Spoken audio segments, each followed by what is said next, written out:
আসসালামু আলাইকুম। আমার সম্মান দ্বিতীয় বর্ষের শিক্ষার্থীরা, তোমাদের আজকের অনলাইন ক্লাসে তোমাদের সবাইকে আন্তরিক প্রীতি ও শুভেচ্ছা জানিয়ে আজকের লেকচারটা আমি শুরু করছি।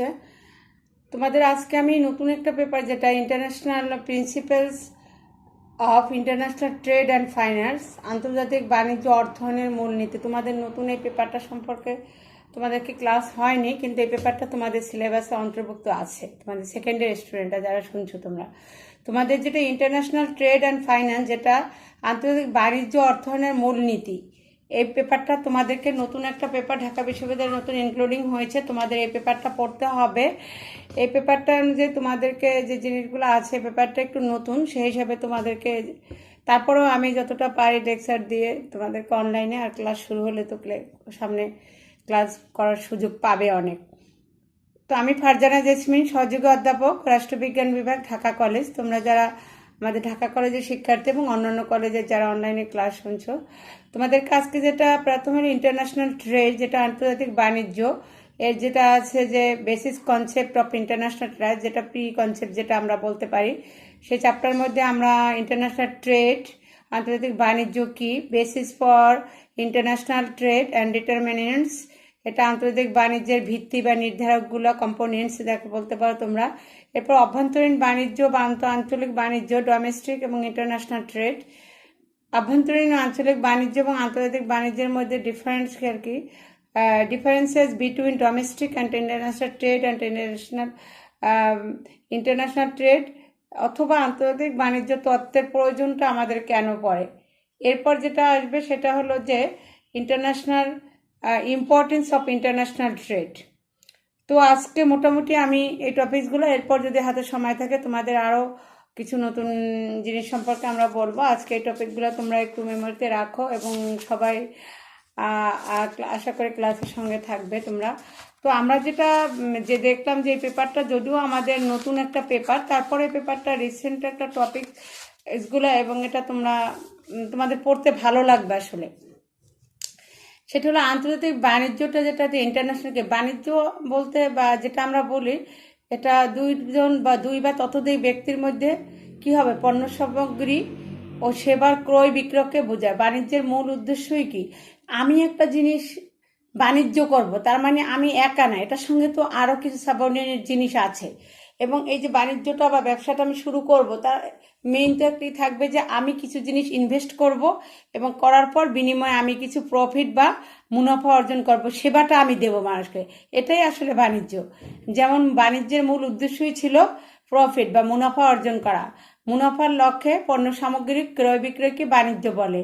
আন্তর্জাতিকভাবে দুই বা ততোধিক দেশের মধ্যে বাণিজ্য হলে তাকে আন্তর্জাতিক বাণিজ্য বলে। যেমন বাংলাদেশের সাথে ভারত, মালয়েশিয়া, নেপাল, ভুটান প্রভৃতি দেশে যে বাণিজ্য হয়।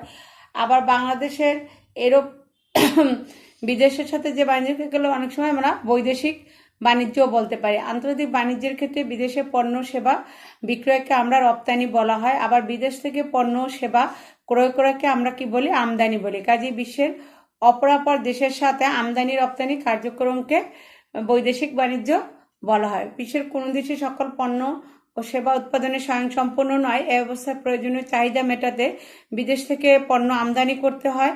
আবার বাংলাদেশেও এর ব্যতিক্রম নয়। দরকারি যন্ত্রপাতি, ঔষধ, গাড়ি, মোটর গাড়ি, বিভিন্ন যন্ত্রাদি, নানাবিধ পণ্য উৎপাদনে বাংলাদেশের অনেক ঘাটতি রয়েছে।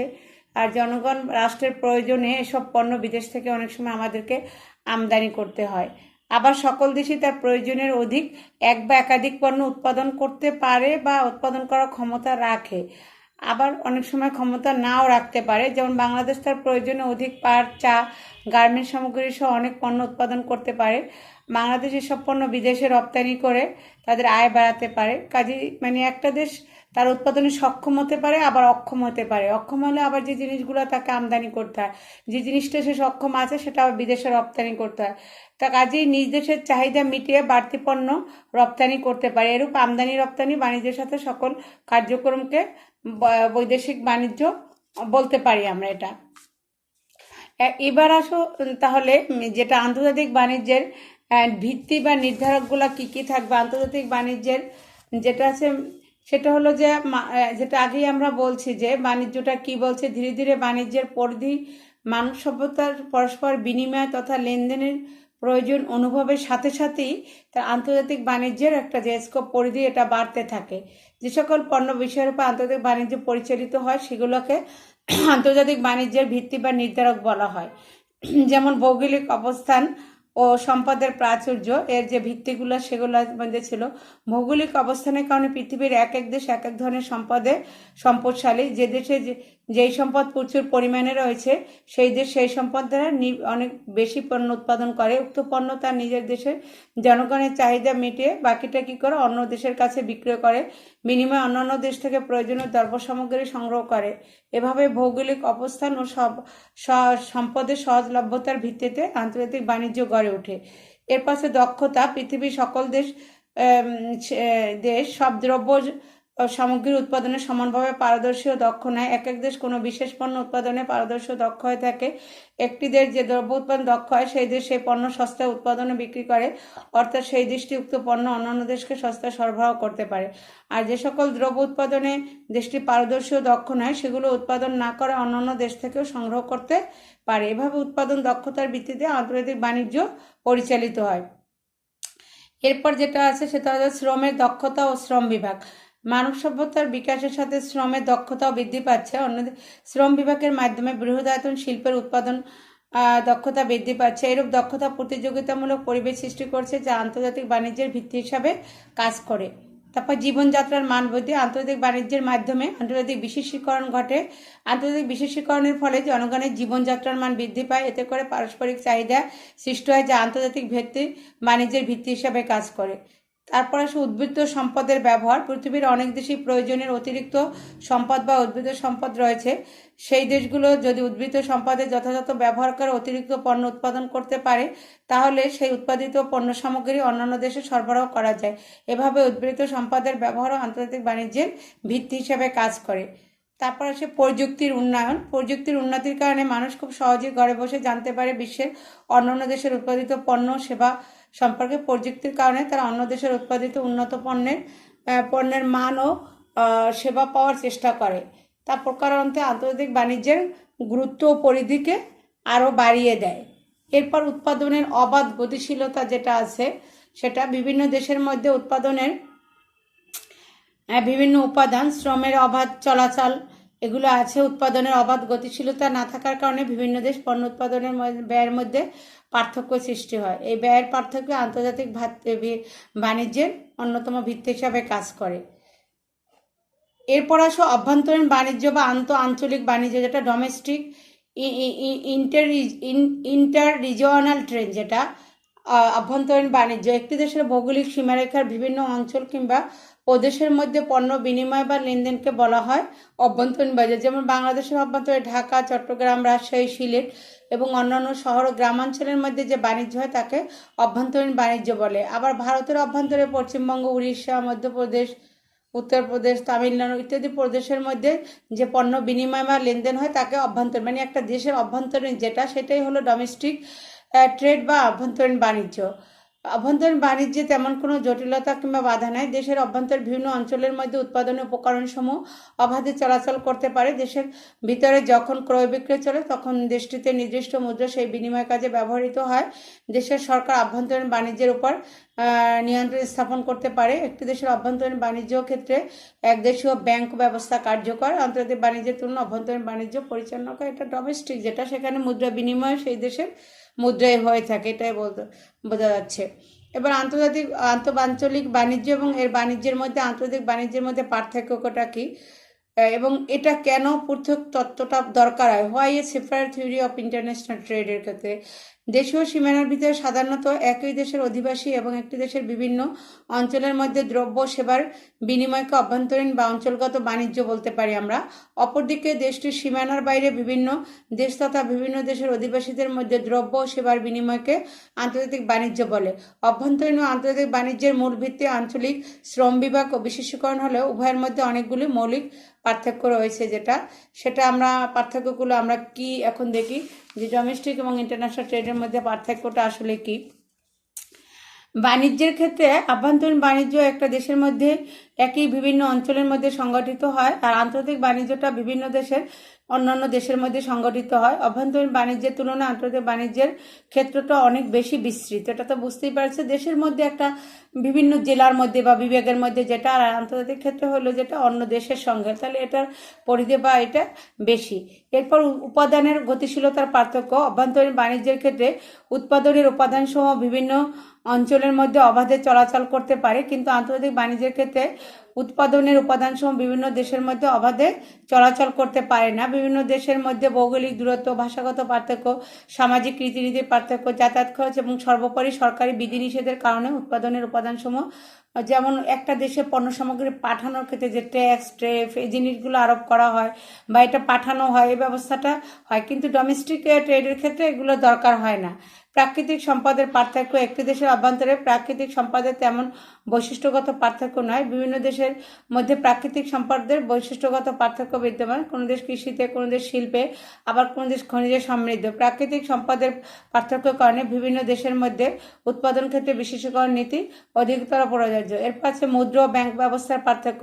একটি দেশের অভ্যন্তরে একই ধরনের মুদ্রা, যেটা আগেও বলছিলাম আমি, ও ব্যাংক ব্যবস্থা প্রচলিত, তাই আভ্যন্তরীণ বাণিজ্যের ক্ষেত্রে মুদ্রা ব্যাংক ব্যবস্থা তেমন কোনো সমস্যার সৃষ্টি করে না।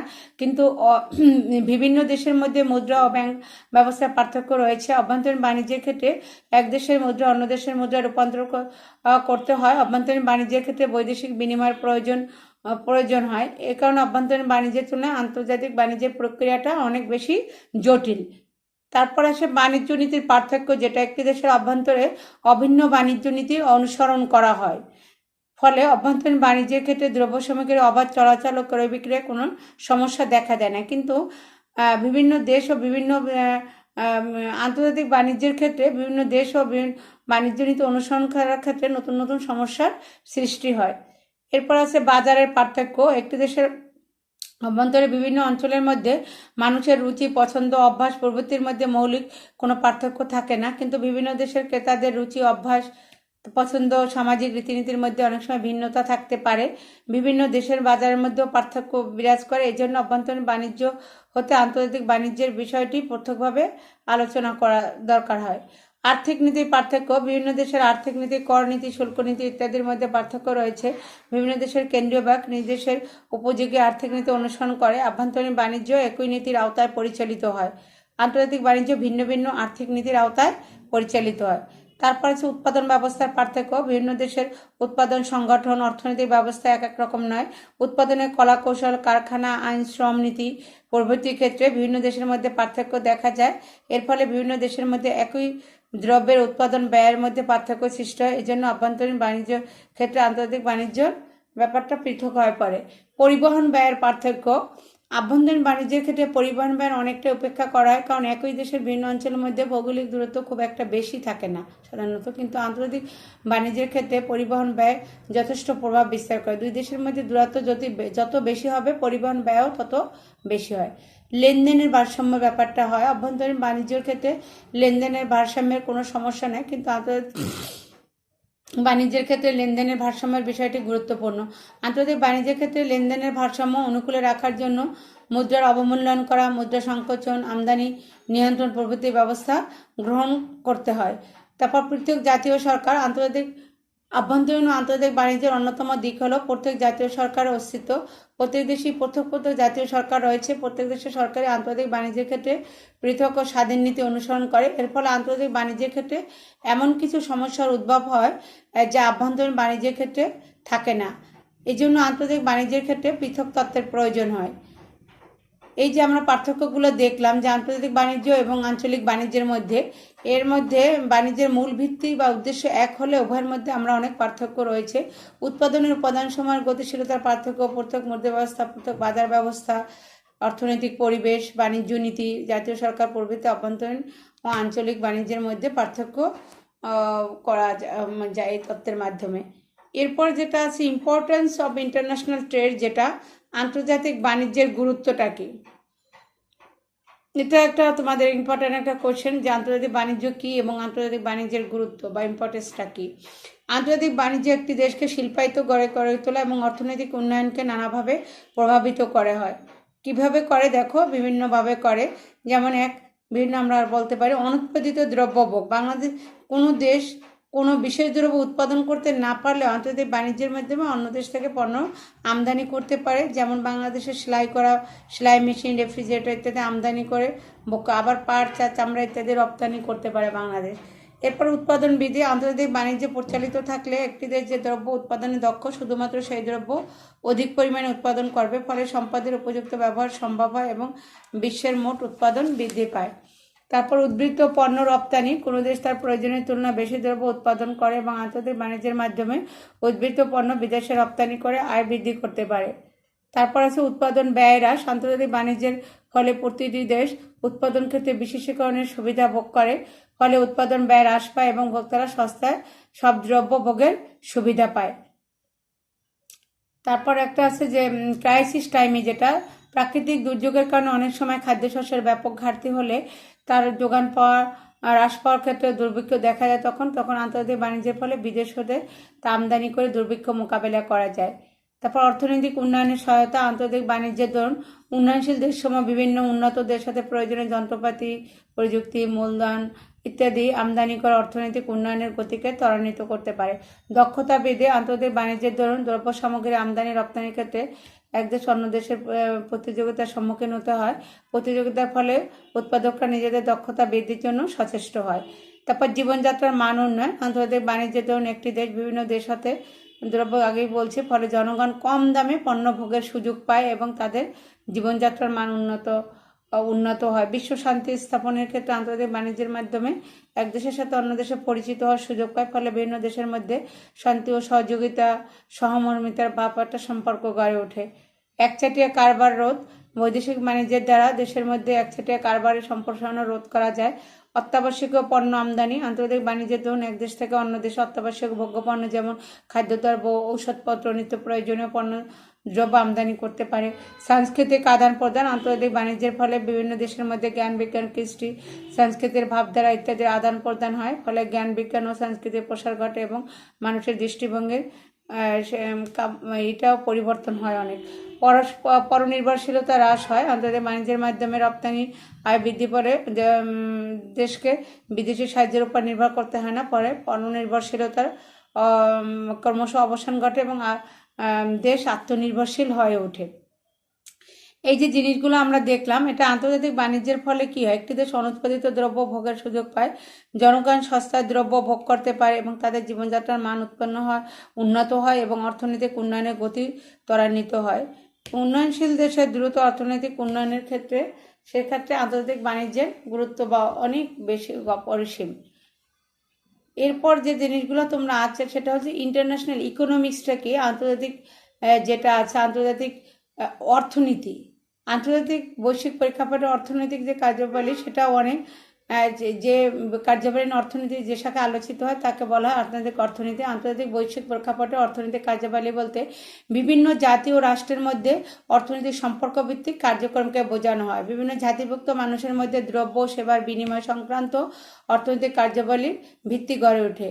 এর মাধ্যমে সে পণ্য সেবার বিনিময় হচ্ছে আন্তর্জাতিক বাণিজ্য, অর্থাৎ দুই বা ততোধিক সার্বভৌম রাষ্ট্রের মধ্যে দ্রব্য সেবার বিনিময়ে সম্পর্ককে আন্তর্জাতিক বাণিজ্য বলে। আন্তর্জাতিক অর্থনীতি কেবল কি হয়, আন্তর্জাতিক বাণিজ্য বিষয় সম্পর্কিত মানুষের কার্যাবলী নিয়ে আলোচনা করে। আন্তর্জাতিক অর্থনৈতিক কার্যাবলী প্রধানত বাণিজ্যকে ঘিরেই পরিচালিত হয়, তাই অনেকে আন্তর্জাতিক বাণিজ্য আন্তর্জাতিক অর্থনীতিকে সমর্থক মনে করেন।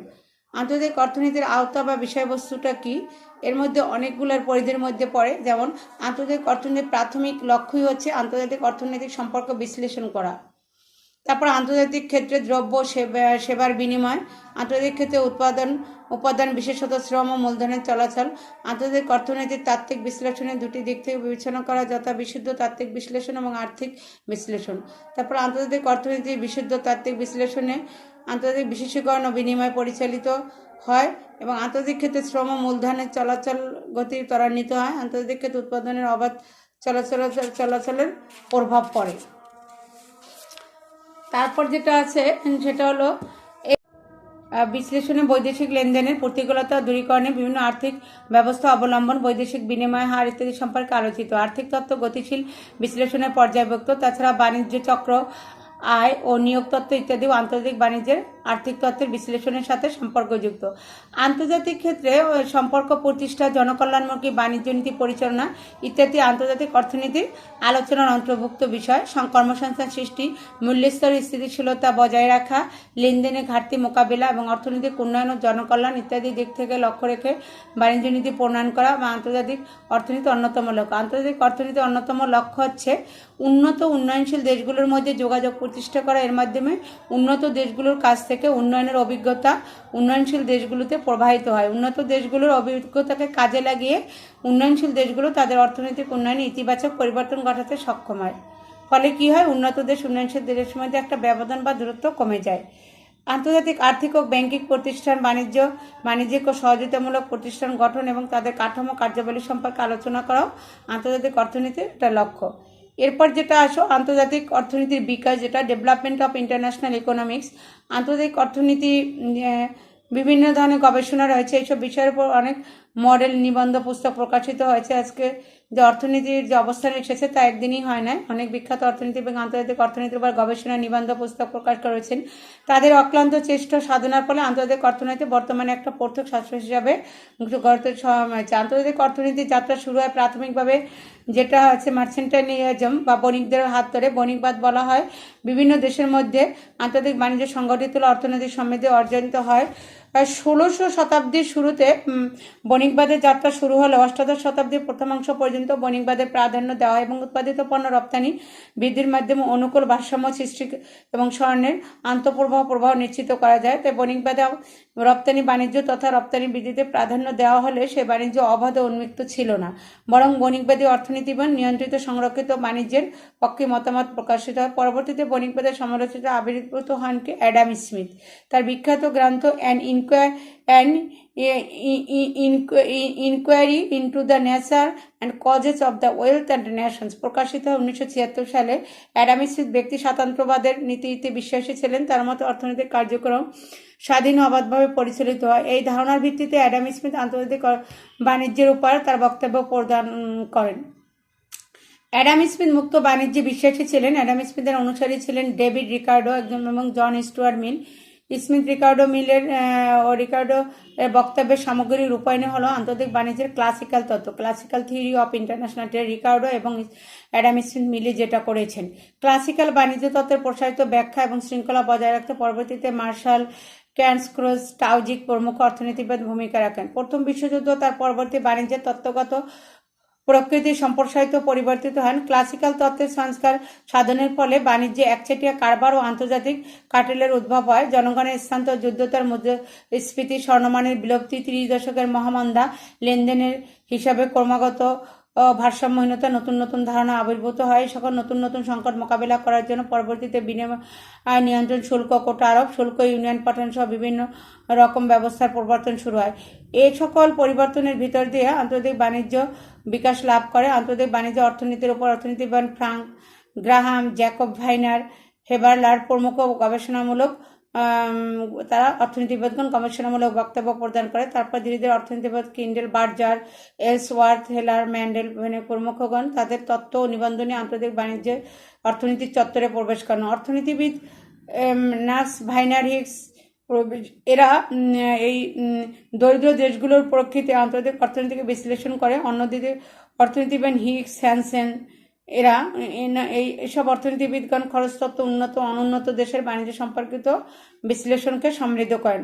অর্থনীতিবিদ যেটা আমরা বলি বা সমালোচক জেস মিল, জনসন এরা অনুন্নত দেশ সময় লেনদেনের উদ্ভিদের সমস্যা নিয়ে আলোচনা করেন। অনুন্নত দরিদ্র দেশগুলোর মধ্যে উপযোগী আলোচনা করেন অর্থনীতিবিদ গুনার মেডাল। এছাড়াও অবদান রাখেন অর্থনীতিবিদ কুরিহারা। এভাবে এই দীর্ঘ পরিক্রমার ফলে আন্তর্জাতিক বাণিজ্য একটা বিকাশ লাভ করে। তো আজকে যেটা আমরা দেখলাম আন্তর্জাতিক বাণিজ্য কাকে বলে এবং আন্তর্জাতিক বাণিজ্য international principles of international trade, এটার মধ্যে আমরা সেটা হলো আন্তর্জাতিক বাণিজ্য কী, আন্তর্জাতিক বাণিজ্যের ভিত্তি কী, আন্তর্জাতিক বাণিজ্য কী এবং আন্তর্জাতিক বাণিজ্যের গুরুত্ব আলোচনা করো। এরপর আন্তর্জাতিক বাণিজ্য এবং আঞ্চলিক বাণিজ্য এবং আভ্যন্তরীণ বাণিজ্যের মধ্যে পার্থক্য কী তারপর আন্তর্জাতিক অর্থনীতি কি, আন্তর্জাতিক অর্থনীতির আওতা বিষয়বস্তু আলোচনা করো। তো তোমরা আশা করি নতুন তোমাদের এই পেপারটা, যদিও তোমাদের জন্য নতুন একটা পেপার, তারপরে আশা করি তোমাদের জন্য এই পেপারটা তোমাদের ভালো লাগবে পড়তে, এবং পরবর্তীতে নির্দিষ্ট আর একটা সময় আমি আবার একটা নতুন বিষয় সম্পর্কে তোমাদের সঙ্গে আলোচনা করি। এ পর্যন্ত তোমরা সবাই ভালো থাকবে। আল্লাহ হাফেজ। তোমরাও ভালো থাকো, আমার জন্য দোয়া করো। ওকে।